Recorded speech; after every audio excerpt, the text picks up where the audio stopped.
What adjectives can be used to describe the Chinese doctors and hospitals engaging in large-scale harvesting of human organs for profit?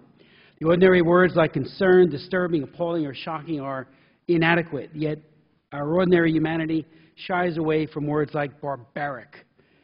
And in the absence of firm statistics, open waiting lists, transparency, and the giving of consent, and even the number of Chinese who have been sentenced to death for condemned prisoners who are said to have been the largest number of organ donors, we can't know for sure. I would note parenthetically that as far back as 1998, June 4th and June 16th, I chaired a hearing on the sale of body parts in the People's Republic of China.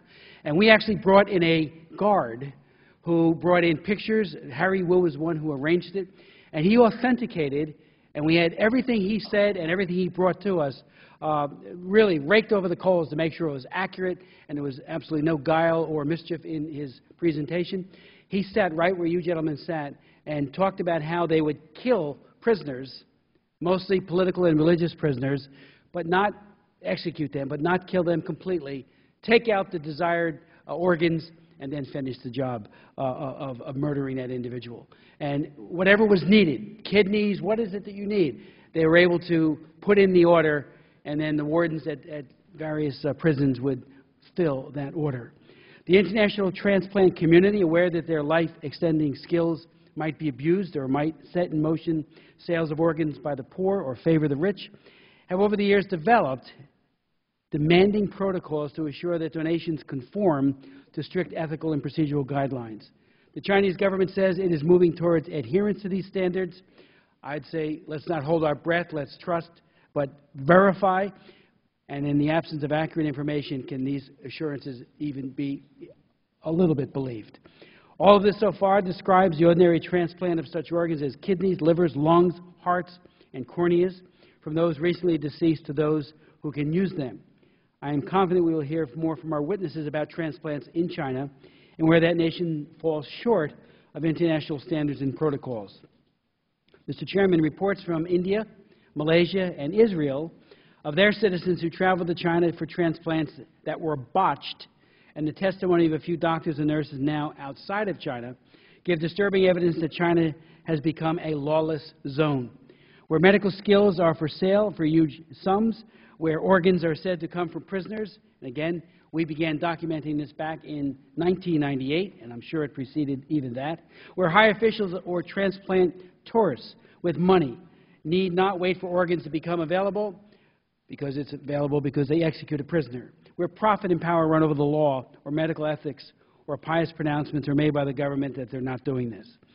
So far, I have spoken of ordinary transplants, but there's a graver prospect.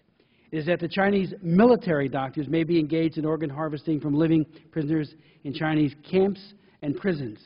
The charge is that many victims are ethnic minorities, and as Mr. Rohrabacher pointed out, members of the Falun Gong, members of the spiritual movement, unjustly held, abused, subjected to psychological and physical torture for nothing more than fidelity to truthfulness, compassion, and forbearance.